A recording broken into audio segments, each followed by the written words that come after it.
Hello and welcome to Gar1onriva's Top 5s. Today I'm going to be talking about my top 5 Pokémon Gen 5 features. Now that I've played through Pokémon Black and Black 2, I can collect my opinions on the generation as a whole. Overall, I enjoyed it a lot more than I did Gen 4, more for the general feel than any one reason. Check out my top and bottom Gen 4 features lists in the top and bottom 5s playlist, linked at the end of this video. This time I'll go over my favourite features new to Gen 5, and next time I'll list my least favourite things. One thing to remember, these are my personal opinions, so please don't tell me I'm wrong. Number 5. Strong region identity. One of my complaints about Gen 4 was that it had no region identity. Black and White countered this by having only Gen 5 Pokemon until you beat the Elite Four. While this made the same few Pokemon crop up a lot, it made it feel like a unique region. Black 2 and White 2 let previous Gen Pokemon filter in, but it also had a lot of recent history. The events of Black and White, which happened 2 years before the sequels, clearly had a massive impact on Unova. A lot of people talked about it and a few compared you to the player from Black and White. The last detail is that in the sequels you visit different towns. This also made it feel a lot less like a set loop that everyone walks, and more like a living region. Number 4. Poison in battle only. Really not a lot to this one. Starting in Gen 5, Pokemon no longer suffer poison damage outside of battle. I'm honestly unsure which way makes more sense in universe, whether they should suffer poison damage in a Pokeball or not, but from a gaming perspective, this way is much better. For a start, this means you can no longer lose your last Pokemon outside of battle. That's about it. It's a good change. Number 3. Seasons.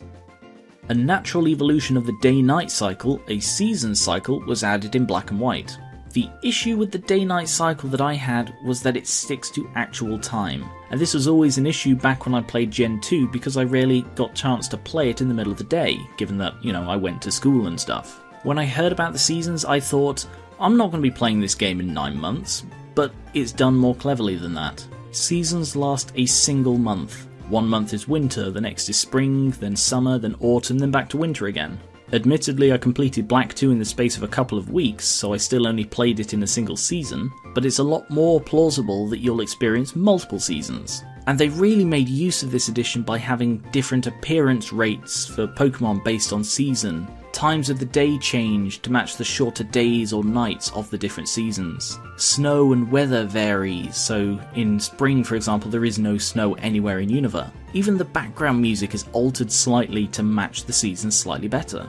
And the perfect way to show off all of the changes is Deerling. I used Deerling in my Black team and it was amazing to see it change with the seasons, especially once it evolved into Zorzbuck. Number 2. Infinite TMs.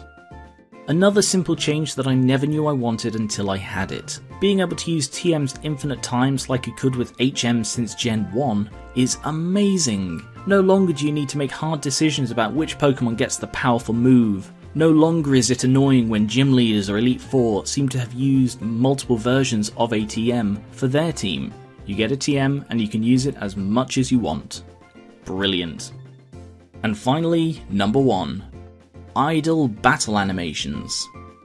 This one also seems like a small change, but I think it makes a lot of difference, both to the gameplay and to the series. This is the change that makes Pokemon animate constantly in battle, instead of just when they're sent out. Pokemon twitch or look around, flying Pokemon flap their wings to stay aloft.